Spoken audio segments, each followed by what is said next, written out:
This is the WWE Smackdown December 6, 2024 full show results video which takes place at Target Center in Minneapolis, Minnesota. American Nightmare Cody Rhodes makes his entrance and gets on the mic and he says things aren't simple for him because of Kevin Owens, but immediately interrupted by American Maid, consisting of Chad Gable, Brutus Creed, Julius Creed, and Ivy Nile, all in street clothes. Gable says you may be asking yourself why he's here, and that's because that transfer window is open soon and Nick Aldis is considering bringing him over to SmackDown. This is his hometown and he knows these people, and Minnesotans are a little simple-minded and gullible, so he wants to speak some truth. He says Cody's return was a beacon of what he wanted to be, but all the superficial stuff is easy, he can do that, but it's not easy being a good and loyal friend like Kevin Owens, and if there's one thing he knows about, it's bad friends. Take that ungrateful idiot Otis who left him high and dry, and he's looked at the whole situation and concluded that Rhodes is a terrible friend, but that's not all. Cody is the definition of superficial. All Cody Rhodes cares about is what everybody else thinks about Cody Rhodes, and if his friends fall by the wayside, so be it. He went so far as to team with the one guy that made Kevin Owens' life a living hell, and whatever he's got coming to him, he deserves it. Cody says that's a good point and asks the crowd if they'll be his friend, to rousing approval, and he's disappointed that Chad is spewing all this vitriol because he sees a lot of himself in him. He's taken things that weren't special and made them special, maximized his minutes, and they both know failure is the greatest teacher, and he reminds him of Shorty G. Well, Shorty G is looking at Stardust right now and he knows what Gable is seeking, but he bets he thinks he has nothing to lose, but he's deadly wrong. He has so much to lose. What happens when he fails again? If he learned anything from looking up at the lights at WrestleMania 39, it's that he can only look in the mirror. So what happens when he goes for his endgame one more time and doesn't get it? Does he run Brutus down? Does Ivy get hurt in the wake of his self-destruction? Does Julius crumble because he can't take the blame? Gable cuts him off and tells him not to talk like that, and if he didn't have this suit on right now he'd whip his ass. Rhodes asks if he heard that right and says he knows he's here to talk to Nick Aldis, so while he's back there he should lace up his boots and ask for a match against Cody.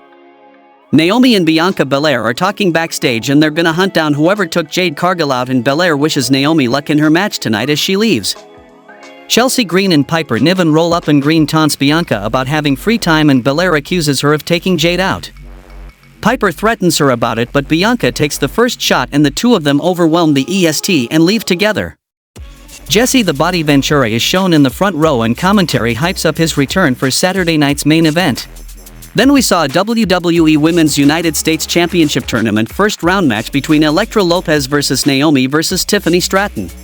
We saw that Candice LeRae runs interference, Naomi hits an inverted DDT on Lopez, split-legged moonsault connects, but Tiffany hits the Senton Atomico on top of it, and the result of this match was Tiffany Stratton won the match by pinfall with prettiest moonsault ever. We go backstage where the Street Profits are laid out and Nick Aldis is interviewed, saying he doesn't know what happened but they're going to need medical attention. Aldis finds the Motor City Machine Guns and says the match is off, and Johnny Gargano is right here offering DIY as a replacement title match. Aldis doesn't want to make decisions so soon, but Alex Shelley steps up and takes the match, and Nick tells John to make sure Tommaso Ciampa doesn't make him regret this. The next match happened between Bianca Belair versus Piper Niven, and the result of this match was Bianca Belair defeated Piper Niven when Green runs interference. Belair takes her out, pulls Niven out of the turnbuckles, and hits KOD on her onto Chelsea Green. Bianca Belair and Naomi chat backstage and Naomi says it must have felt good to get hands on Piper. Bianca consoles her about losing her match.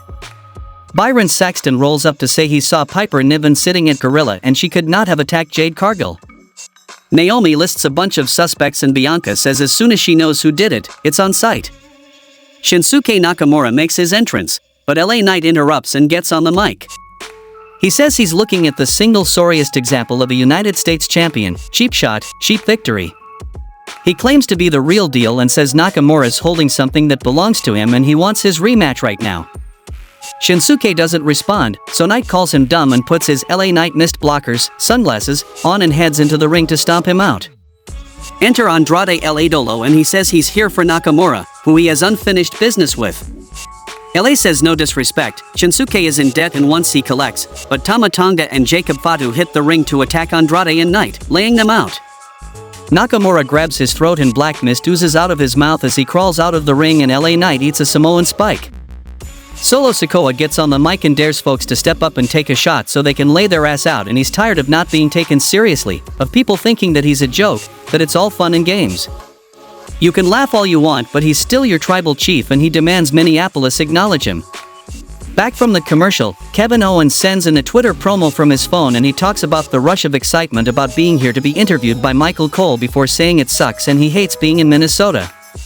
Michael wants to interview him, fine, but he's not going in the building since he hasn't been allowed in the building the last few weeks.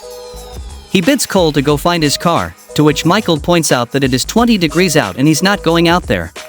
The next match happened between DIY, Johnny Gargano and Tommaso Ciampa versus Motor City Machine Guns, Alex Shelley and Chris Sabin, for the WWE Tag Team Championship. Johnny puts him back inside and Ciampa yells at him for not taking advantage of the time on the floor. A shoving match breaks out. Tom says they're done, Gargano says he'll finish without him. Small package for two, Ciampa slides a chair in, Johnny with a low blow while the referee is distracted.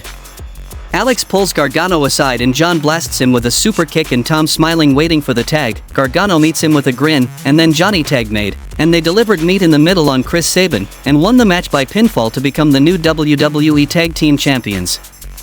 Michael Cole gets into Kevin Owens' car for their interview and he claims he was going to do an unbiased interview. Cole tells him he's Cody Rhodes' biggest fanboy, but Cole counters that actually he's been supporting Kevin his entire career.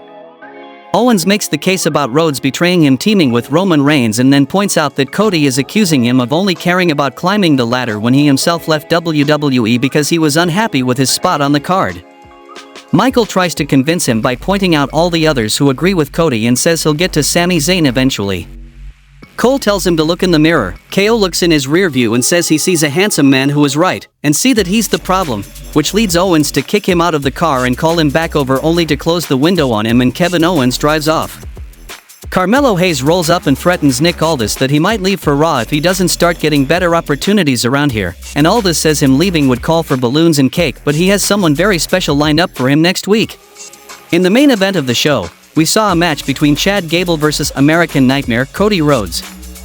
In the end, Crossroads countered again, German suplex this time, Gable off the top, nobody home on the moonsault and Cody Rhodes hits Crossroads, and the result of this match was Cody Rhodes defeated Chad Gable by pinfall with Crossroads.